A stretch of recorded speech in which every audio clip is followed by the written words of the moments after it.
Assalamualaikum warahmatullahi wabarakatuh. Kembali lagi di channel Kompleks Semesta. Kali ini saya akan membahas bank soal tentang termodinamika, yaitu ada di kelas 11 ya. Baik, kita langsung saja ke pembahasan soal yang pertama di bank soal termodinamika. Nah, untuk soal yang pertama ini soal yang cukup mudah ya. Di sini ada soal pada termodinamika gas ideal mengalami proses isotermik. Nah, ada kalimat isotermik. Nah, kita harus tahu dulu proses dalam termodinamika itu ada 4. Pertama ada isotermal atau isotermis juga boleh, isotermik juga boleh. Kemudian ada isobarik, kemudian ada isohorik, dan satu lagi adalah adiabatik. Nah, kalau isotermal itu adalah suhunya dibuat tetap. Nah, kalau misalkan untuk isobarik berarti tekanannya dibuat tetap, dan untuk adiabatik itu kalor ya, atau tidak ada kalor yang masuk ataupun yang keluar. Baik, untuk isotermik di sini apakah jawaban A perubahan keadaan gas suhunya selalu tetap, atau B semua molekul bergerak dengan kecepatan berbeda, pada suhu tinggi kecepatan molekulnya lebih tinggi, dan D tekanan dan volume gas tidak mengalami perubahan. Nah, yang paling tepat karena isotermik itu adalah suhu yang tetap, maka jawabannya adalah yang A. Kemudian untuk yang ini adiabatik ya, di sini ada kalimat adiabatik. Kalau adiabatik itu apakah yang A proses termodinamika yang terjadi pada gas keadaan suhu tetap? Ini jelas bukan, karena yang suhunya tetap adalah isotermik atau isotermal. Kemudian yang kedua, proses termodinamika yang terjadi pada gas keadaan volume tetap. Nah, kalau volume tetap itu adalah isohorik ya, isohorik. Nah, kemudian yang C merupakan banyaknya kalori yang dibutuhkan untuk menaikkan suhu gas. Atau yang D proses termodinamika yang berlangsung tanpa adanya pertukaran kalor antara sistem dan lingkungan. Nah, yang paling tepatnya adalah yang D ya. Jadi tidak ada pertukaran ya, apakah yang bisa masuk atau ada yang keluar. Jadi jawaban yang untuk adiabatik ini adalah tanpa adanya pertukaran kalor. Kita lanjutkan ke soal yang berikutnya. Baik, kita sudah sampai di soal yang nomor 2. Nah, sebanyak 8 mol gas ideal suhunya 27 derajat Celcius, berarti untuk yang diketahuinya adalah T di sini adalah 27 derajat Celcius. Nah, suhu ini harus dirubah ke dalam Kelvin ya, 27 derajat Celcius. Kenapa harus dirubah? Karena di sini pun tetapan gas umumnya juga R-nya dalam bentuk Kelvin, sehingga suhu di sini harus dirubah. Tinggal tambahkan dengan 273. Berarti 273 ditambah dengan 27 itu adalah 300 Kelvin. Memuai secara isotermal. Nah, ini harus digarisbawahi. Jadi proses yang ada dalam gas ideal ini adalah proses isotermal, artinya suhunya dibuat tetap. Dari 4 meter kubik menjadi 8 meter kubik. Berarti ini adalah V1 ya. V1-nya itu adalah 4 meter kubik. Dan V2-nya adalah 8 meter kubik. Oh ya, tadi ada yang kelewat. Di sini ada 8 mol, berarti N ya. N-nya adalah 8 mol. Nah, jika R-nya ini adalah 8,31, tentukan usaha yang dilakukan oleh gas. Berarti karena ini dalam proses isotermal, berarti rumus untuk mencari usaha sama dengan N R T ya. Ini dibacanya ln, kemudian ln V2 per V1 sama dengan N-nya adalah 8 ya, kemudian R-nya adalah 8,31, kemudian dikali dengan T-nya adalah 300. Nah, T-nya 300, ln V2-nya adalah 8 per 4. Nah, ini nggak usah dirubah karena sudah dalam bentuk meter kubik, kecuali kalau masih dalam liter ya. sama dengan, nah setelah dikalikan 8 kali 8,31 kali 300 itu adalah hasilnya 19.944. Kemudian ln 2. Ini ln. Nah, 8 bagi 4 itu kan 2 ya. Ln 2 berarti 19.944. Ln 2 itu hasilnya adalah 0,693. Nah, setelah dikalikan hasilnya adalah 13.821,2 joule. Nah, gitu ya. Jadi ingat, untuk mencari usaha dalam isotermal rumusnya adalah WNRT ln V2 dibagi dengan V1. Ya, kita lanjutkan ke soal berikutnya. Baik, kembali lagi ke soal teori. Di sini ada proses yang menggambarkan adiabatis dan isohorik berturut-turut ditunjukkan pada nomor. Oke, kita cari yang grafik adiabatis ya. Di sini yang dipinta adalah grafik adiabatis. Memang grafik antara adiabatik dengan isotermik itu agak mirip, cuman titik atau kata kuncinya adiabatik itu lebih curam dibanding dengan isotermal grafiknya tuh ya. Nah, sekarang kalau yang isohorik, nah biasanya garisnya vertikal, baik itu mengarah ke atas ataupun yang mengarah ke bawah ya. Kalau adiabatis kita lihat di sini yang curam itu hanya nomor 2 dan 3 atau 2 sampai 3 aja. Sedangkan untuk isohorik, nah di sini ada garis vertikal aja, kita lihat ya. Garis vertikalnya adalah angka 3 sampai ke 4. 3 sampai 4 dan satu lagi adalah 5 ke 1 ya. 5 sampai dengan 1. Jadi jawaban untuk soal ini kita lihat aja, kalau adiabatis itu biasanya grafiknya curam, dan kalau isohorik biasanya grafiknya vertikal. Kalau isobarik, nah kalau isobarik itu lebih kepada horizontal grafiknya ya. Oke, kita lanjutkan ke soal berikutnya. Nah, untuk di soal yang nomor 4 ini, di sini kan yang ditanyakan adalah usaha total. Nah, dari grafik yang ini ya, dari grafik yang A, B, dan C.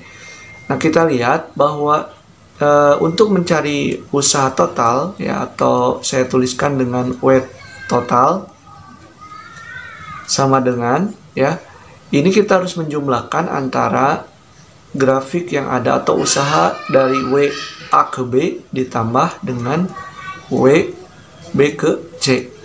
Oke, kita lihat di sini WAB. Nah, untuk grafik WAB ini kan grafiknya vertikal. Kalau vertikal berarti isohorik.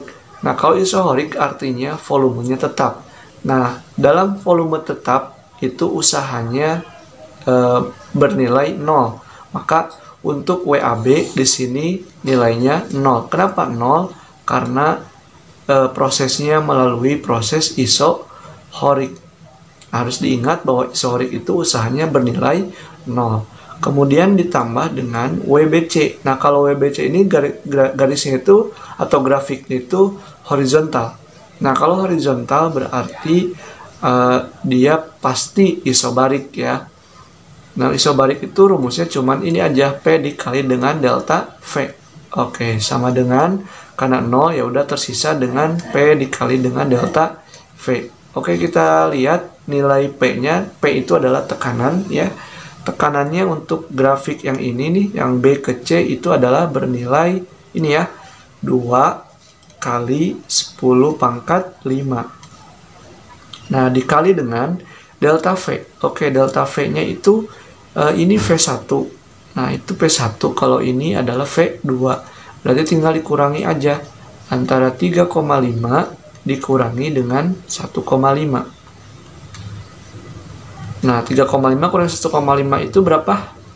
Nah, 2 kan ya? Nah, kalau 2 kali 2 berarti jawabannya 4 kali 10 pangkat 5 joule. Oke, cukup mudah ya. Kita lanjutkan ke soal berikutnya. Nah, di sini untuk soal nomor 5, sebuah mesin Carnot bekerja pada reservoir suhu tinggi 600 Kelvin, mempunyai efisiensi 40%. Oke, karena ini bahasanya suhu tinggi, berarti diketahui T1-nya ya. T1-nya adalah 600 Kelvin. Efisiensinya itu adalah 40%. Nah, supaya efisiensi mesin menjadi oke, saya namai ini adalah kondisi awal. Ya, ini dengan garis Romawi, ini adalah kondisi awal. Nah, yang ditanyakan supaya di kondisi yang kedua itu efisiensinya supaya naik jadi 75% ya, dengan reservoir rendahnya tetap, alias berarti nanti T2-nya itu bernilai tetap ya. Artinya sama dengan kondisi awal. Harus kondisi awal ya. Jadi T2-nya bernilai sama dengan kondisi awal. Nah, berapakah suhu tinggi yang harus dinaikkan? Berarti yang ditanyakan T1-nya. Oke, T1-nya itu berapa? Ketika kondisi 1, T1-nya 600 Kelvin tetapi efisiensinya 40%. Nah, ketika ingin menaikkan efisiensinya 75% dan T2-nya dengan suhu yang tetap, berapa T1-nya ya. Nah, untuk soal ini saya akan menjawab 2 kali ya, karena di sini ada 2 kali rumus cepat, atau sorry, di sini ada rumus yang pertama rumus yang agak lama dan yang kedua itu ada rumus cepatnya. Oke, saya mulai dari rumus yang lama dulu ya. Oke, kita cari dulu efisiensi di kondisi awal ketika T1-nya 600 Kelvin. Berarti yang ditanyakan itu adalah kita harus tahu dulu T2-nya. Maka ketika kondisi awalnya kita harus cari 1 min T2 per T1 dikali 100%. Oke, sama dengan 1 min. Nah, T2-nya itu kan dicari ya. Di sini kan nggak ada kondisi awal nih. Kondisi pertama ya. Nah, T2-nya dicari per T1. Oke, T1-nya ada kan 600. Oke, kali 100%. Nah, ini kita sederhanakan atau disamakan penyebutnya jadi kayak gini kan ya. 600 min T2 per 600 kali 100%. Nah, saya coret aja nolnya, ini juga sama dicoret, maka didapat oh iya, sorry, ini ada 40% ya efisiensinya, di sini 40%, di sini juga sama 40%. Nah, persennya saya coret juga. Ya, di sini aja dicoret, ini juga sama persen dicoret. Nah, 6 dikali 40 itu adalah 240 sama dengan 600 min T2. Oke, maka nilai T2-nya itu adalah 600 kurangi 240, yaitu 360 Kelvin. Nah, kita udah punya nih nilai T2. Nah, sekarang kita cari nilai T1 ya. Oke, kita cari nilai T1 karena T2 sudah dapat. Nah, sekarang kita cari T1 ketika kondisinya sudah di kondisi yang kedua. Rumusnya sama kayak gini, jadi saya langsung aja tulisin ketika ingin ditaikkan 75%, berarti saya tulis di sini 75% sama dengan, kemudian saya langsung aja tulisannya gini, 1 min T2-nya kan dibuat tetap. Jadi di sini tetap alias sama dengan kondisi awal ya. Nah, kondisi awal itu kan T2-nya udah diketahui nih yang 360 Kelvin. Berarti 1 min 360 ya per T1 dikali 100%. Oke, sampai sini kita coret dulu persennya biar memudahkan kita. Jadinya 75 sama dengan kondisi ini saya tuliskan seperti ini, T1 min 360 per T1 kali 100 ya. Nah, setelah ini kita kali silang. Nah, T1 kali 75 itu 75 T1 sama dengan 100 kali T1 kan 100 T1. Kemudian 100 kali min 360 berarti min 360 tambahin nolnya 2 ya.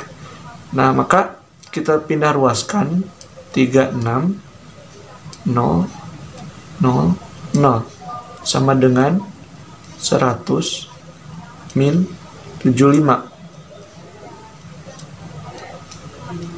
T1 gitu ya.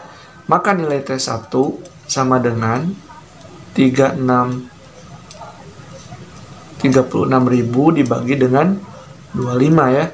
Maka nilainya adalah 1440 Kelvin. Nah, maka jawaban untuk soal ini adalah T1-nya di sini ya, itu adalah bernilai 1440 Kelvin. Nah, ini kan agak lama ya, berarti kita mau cara yang cepatnya. Oke, cara cepatnya itu kayak gini, cukup mudah. Efisiensi kondisi kedua sama dengan ya 1 min efisiensi kondisi pertama per 1 min efisiensi kondisi kedua. Oh, sorry. Ya di sini harusnya ini ya T1 ya. Nah, T1 kondisi kedua ya, ada tanda petiknya. T1 aksen sama dengan 1 min efisiensi kondisi pertama per 1 min efisiensi kondisi kedua alias efisiensi aksen dikali dengan T1-nya. Ya, ini rumusnya nih. Berarti sama dengan 1 min. Nah, efisiensi di kondisi pertama itu kan 40%. 40% itu sama dengan 0,4. Jadinya 1 min 0,4 per 1 min. Oke, efisiensi kondisi kedua itu 75, berarti 1 min 0,75 dikali T1-nya adalah 600. Jadi T1 yang kondisi awal ya. Karena yang ditanyakan adalah T1 kondisi kedua. Maka sama dengan 1 min 0,4 per 1,075 itu kan 0,6 per 0,25 dikali 600. Maka jawabannya adalah sama. Nilainya adalah 1440 Kelvin. Silakan kalian boleh memilih cara yang lama atau cara yang cepat, sama aja ya. Kita lanjutkan ke soal berikutnya. Oke, di sini sudah ada soal yang nomor 6 ya. Di sini ada jika kalori yang terbuang 2000 Joule, berarti ini ingat ya, kalau dalam hukum termodinamika pertama itu ada istilah ada yang melepas, ada yang menerima. Nah, kalau yang kalori yang terbuang artinya kalori yang dilepas. Berarti Q2 ya. Kalau Q1 itu artinya menerima ya, kalori yang diterima atau kalori yang diserap. Oke, untuk kita tahu besar usaha, kita punya rumus bahwa W sama dengan Q1 min Q2. Nah, kita butuh Q1-nya. Kenapa? Karena yang diketahui adalah Q2-nya. Ini adalah Q2. Nah, untuk mengetahui Q1, ya kita harus cari dulu. Kita gunakan persamaannya ini. Q2 per Q1 sama dengan ya T2 per T1. Oke, kita gunakan persamaannya ini, persamaan perbandingan ya. Q2-nya berapa? 2000 ya. 2000 per Q1 yang ditanyakan. Karena selain tugas kita mencari usaha, kita cari dulu Q1-nya kan. Sama dengan T2. Nah, T2 itu adalah suhu rendah. Suhu rendah itu ya lihat aja suhu yang paling kecil di sini. Itu adalah 400 per T1-nya itu adalah 2000 juga. Nah, 2000 ya. Ini saya coret 2, ini juga sama, saya coret 2. 2 kali, ini kali silang kan? Ya, tinggal dikali silang, ini juga sama dikali silang.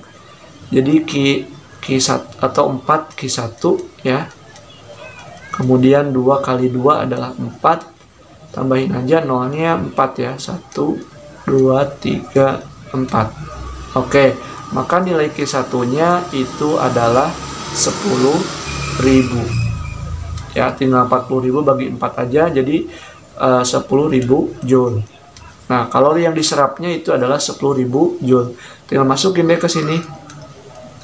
Nah, 10.000 dikurangi dengan 2.000 ya. Maka jawabannya adalah sudah jelas 8.000 Joule. Oke, mudah ya? Oke, mudah banget. Kita lanjutkan ke soal berikutnya. Oke, nampaknya ini adalah soal yang terakhir ya, di soal atau pembahasan bang soal termodinamika sekarang ya, buat kalian yang ingin mungkin barangkali ada yang sedang ulangan harian ya, jadi bisa dipersiapkan. Mudah-mudahan ini membantu buat kalian. Oke, untuk soal yang nomor 7 ini, dalam suatu siklus mesin Carnot ya, suhu reservoirnya adalah 127 derajat dan suhu kondensornya adalah 27 derajat. Nah, ini cukup mudah. Kalian jangan bingung mana T1 atau T2-nya. Ya udah, kata kuncinya kalau misalkan T1 itu suhu tinggi. Nah, kalau suhu tinggi ya berarti lihat aja angka yang paling besar aja gitu ya, simpelnya. Berarti ini adalah T1 ya. Kayak di sini saya tulisin T1 127 derajat Celcius. Nah, karena masih dalam derajat Celcius, maka kita harus rubah dulu ke dalam Kelvin. Bagaimana cara mengubahnya? Tinggal jumlahkan aja dengan angka 273. Maka hasilnya adalah 400 Kelvin.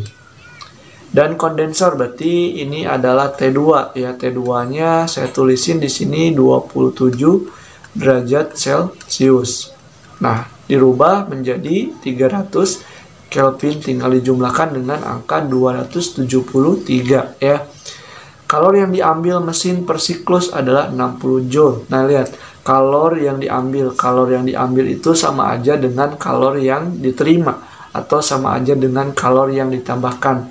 Kalau bahasanya kalori ditambahkan, kalori yang diambil, kalori yang diterima, maka itu adalah nilai Q1 ya. Q1-nya itu adalah sebesar 60 Joule. Nah, yang ditanyakan ini adalah Q2 ya. Kenapa Q2? Karena kalori yang dibuang alias kalori yang dilepas. Kemudian yang keduanya di sini ada usaha yang ditanyakannya, dan yang terakhir ditanyakan efisiensinya. Oke, kita jawab satu persatu. Untuk jawaban yang pertama, nah kita gunakan persamaan yang tadi, persamaan perbandingan Q2 per Q1 sama dengan T2 per T1 ya. Nah, Q2-nya itu adalah tadi berapa? Ya, 300 ya per 400. Sama dengan T2-nya itu adalah, oh sorry ya. Bukan ya, saya lihat. Saya tadi nggak teliti. Oke, Q2-nya itu kan yang ditanyakan ya. Q2 yang ditanyakan, Q1-nya adalah 60. Oke. T2-nya adalah 300 dan T1-nya adalah 400. Nah, yang ditanyain, saya coret aja biar mudah ya nanti ngaliinnya. Yang ditanyakan adalah Q2. Maka sama dengan 3 kali 60 ya per 4. Oke ya. Oke, 3 kali 6 itu adalah 18, tambahin nolnya 1 dibagi dengan 4. Maka 180 dibagi 4 itu adalah 45 Joule. Oke, jawaban yang A 45 Joule. Dan caranya seperti itu. Untuk B itu kita cari usaha. Usahanya W sama dengan Q1 ya, min Q2. Oke, sudah ada kan angkanya? Ya, Q1 itu adalah 60 dikurangi 45. Nah, Q1-nya kan nih ya, 60 kan ya. Maka dikurangi 45, jawabannya adalah 15 Joule juga. Oke ya. Sekarang yang C. Yang C itu dicari efisiensi. Nah, efisiensi sama dengan W dibagi dengan Q1 kali 100%. Oke, sama dengan efisiensinya berapa? Usahanya adalah 15 per berapa? 60 ya. 60 dikali 100%. Nah, sama dengan 15 per 60 itu sama aja dengan 1/4 kali 100%. Maka jawabannya adalah 25%. Nah, itu aja yang bisa saya sampaikan. Mudah-mudahan bermanfaat ya buat kalian, buat yang lagi persiapan ulangan harian ataupun ulangan apapun tentang fisika. Mudah-mudahan bermanfaat. Sekali lagi mohon maaf bila ada kekurangan, dan jika ada request soal yang ingin dibahas, silakan langsung isi aja di kolom komentar atau bisa hubungi saya di Instagram. Terima kasih. Assalamualaikum warahmatullahi wabarakatuh.